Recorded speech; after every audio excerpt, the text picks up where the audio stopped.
പാർട്ടിക്കാരായിട്ട് ഒരു പ്രശ്നം ഉണ്ടായിരുന്നു. അതിപ്പോ കേസായി.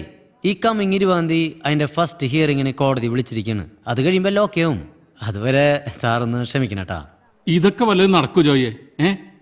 ഈ പാർട്ടിക്കാരുടെ നിന്ന് കോമ്പൻസേഷൻ കിട്ടിയിട്ടാ താൻ ഈ ലോൺ ക്ലോസ് ചെയ്യാൻ പോണേ?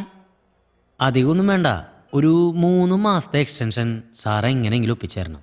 അതിനുള്ളിലൊരു തീരുമാനം ഉണ്ടായില്ല വെച്ചാ സാർ പിന്നെ എന്തുട്ടാന്ന് വെച്ചാൽ ജപ്തി ചെയ്തോളാം. നീ എന്റെ പൊസിഷൻ ഒന്ന് മനസ്സിലാക്കിയ ജോയെ? എനിക്കത് മനസ്സിലാവും.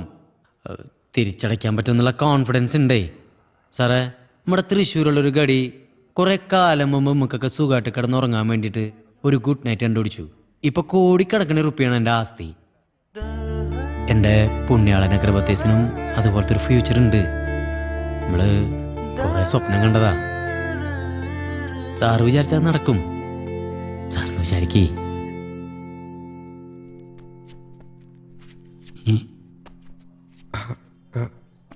അവിടെ സാർ ഒരു 3 മാസം എന്താണോ ഇത്? പരിഹാരം ഉണ്ടാക്കാന്നോ?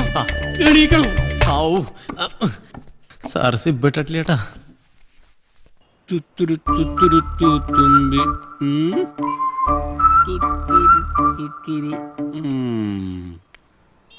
എന്നാലും അയാളുടെ കാല് പിടിക്കണ്ടായിരുന്നു ജോയേട്ടാ. എന്നാലും 3 മാസത്തെ ടൈം കിട്ടില്ലടാ. അത് ശരിയാ. അപ്പനെ അമ്മനെ അവരെ വാടകയ്ക്ക് കിട്ടും, പക്ഷെ ടൈം അത് വാടകയ്ക്ക് കിട്ടില്ലട്ടാ. So we have to use the time wisely. മനസ്സിലായാ? അപ്പൊ ഭയങ്കര ജോയേട്ടാ ദേ അടുത്ത കുറിച്ച്. അയ്യോ ഇന്ന് മറ്റന്നാളാ? അന്നത്തെ മറ്റന്നാളെ 3 ആഴ്ചയല്ലേ ജോയേട്ടാ? അയ്യോ കണ്ടൂടാ, ഞാൻ മണീസിന്റെ ഫ്രണ്ട് ഉണ്ടാവുന്നേ. വണ്ടി എടുത്തോണ്ട് പോയോ? ഈ കൈ വെച്ചിട്ടാ ജോയേട്ടാ? അത് ജോയേട്ടനല്ല ബേ. അല്ലടാ അതാ ആളിഞ്ഞിന്. മൊലളി മൊലളി അയ്യോ അഭയകുമാറിന് അപായകുമാറാണ്. അഭയകുമാറിന് മൊലളി നിക്ക്. കളിക്കണ്ടേ? ഓടല മൊലളി. ഓടണെങ്കിൽ നീ പോടാ. ഇത് വെടിമുണ്ട പാഞ്ഞ വരും. മൊലളി ഇവന് കാലം വെച്ച് വീട്ടിലിരുന്നൂടെ? കാല് കണ്ടീഷൻ കേട്ടോ. വലിക്കില്ലേ മൊലളി? വണ്ടിയുടെ കാര്യത്തില് മൊലളി പകുതി ഓമ കിട്ടുട്ടാ.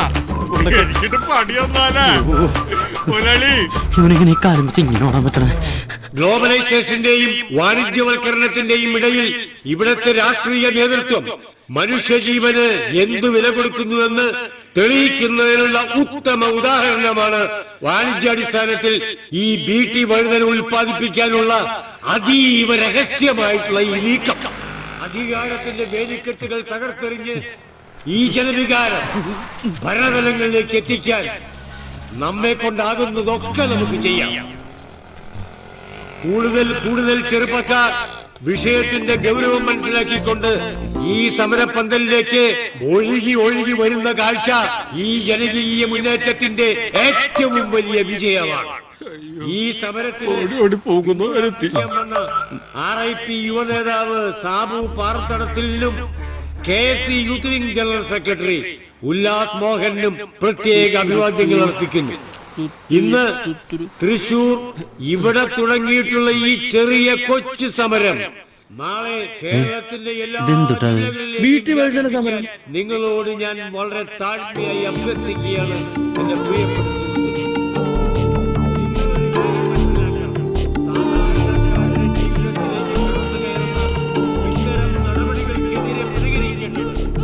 ജോയി താക്കോൽക്കാരനല്ലേ? അതല്ലോ. ഞാൻ KFC youth wing secretary Ullas Mohan. ഒന്നുകൂടി വന്ന ഒരു കാര്യം പറയട്ടെ. ജോയി പേടിക്കണ്ട, ഞങ്ങൾ ഇവിടെ ഉള്ളപ്പോ സാബൊന്നും നിങ്ങളെ തൊടില്ല. അങ്ങോരെന്താ ഇവിടെ? വെറുതെ ഷോ. ഇജാതി ജനകീയ സമരങ്ങൾക്ക് ഏതെങ്കിലും ഒരു പാർട്ടി പിന്തുണ പ്രഖ്യാപിക്കണ്ടേ? Just for name sake. അത് പോട്ടെ. സത്യത്തിൽ ഞാൻ ജോയി അങ്ങോട്ട് വന്ന് കാണാനിരിക്കായിരുന്നു. എന്താ?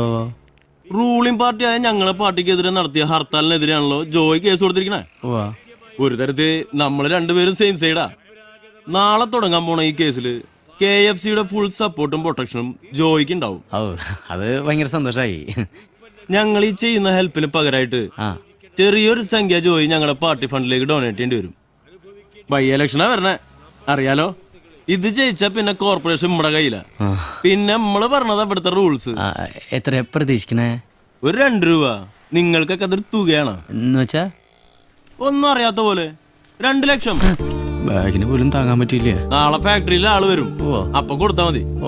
ശരി എന്നാ ആയിക്കോട്ടെ.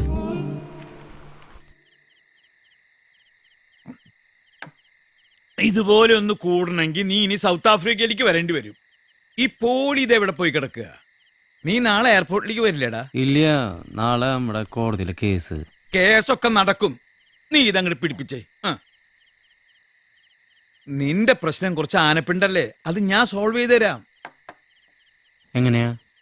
എൻ്റെ ഒരു പഴയ ഫ്രണ്ട് ഉണ്ട്, അയ്യപ്പൻ. പഴയ ആനപ്പാപ്പാന. അവൻ വിചാരിച്ചാ കിട്ടാത്ത ആനപ്പിണ്ടൊന്നും തൃശ്ശൂരില്ല മോനെ. നീ അയ്യപ്പനെ ഒന്ന് വിളിക്ക്. ഈ ആനപ്പിണ്ടല്ല അപ്പാപ്പ ഇപ്പോഴത്തെ എന്റെ പ്രശ്നം. പിന്നെ എന്നിട്ടാ ഗ്രേസി, നീ ആ ബോക്സ് എടുത്തേ. ഇപ്പൊ ഒക്കെ ഞാൻ ശരിയാക്കി തരാം.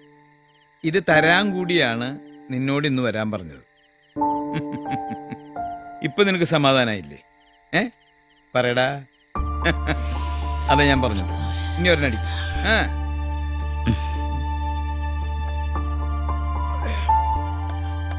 എനിക്ക് ഒന്നും വേണ്ടായിരുന്നു അപ്പാപ്പ. നീ അങ്ങനെ പറഞ്ഞ എന്റെ മനസ്സ് വിഷമിപ്പിക്കലടാ ജോയ്. എന്റെ മനസ്സിലെ സ്നേഹം മുഴുവൻ നിനക്കാടാ. ഞാൻ അപ്പാപ്പനെ വല്ലാണ്ട് മിസ് ചെയ്യും. Thank you. ഓ, താങ്ക്സ്. തുറന്നു നോക്കടാ.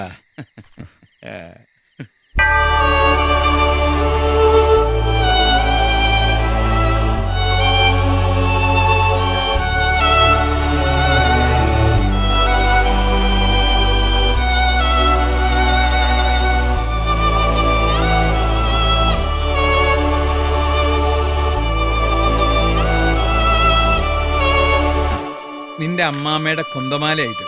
നീയാ ഇനി ഇത് സൂക്ഷിക്കേണ്ടത്. പിന്നെ എന്റെ അന്നാമ്മയുടെ ഓർമ്മ ദിവസം നിങ്ങൾ എല്ലാവരും മറക്കാതെ പള്ളി പോണം. Oh, all the very best Joy. പുണ്യാളൻ അഗർബത്തീസ് വർക്കൗട്ട് ആവും, എനിക്ക് ഉറപ്പുണ്ട്.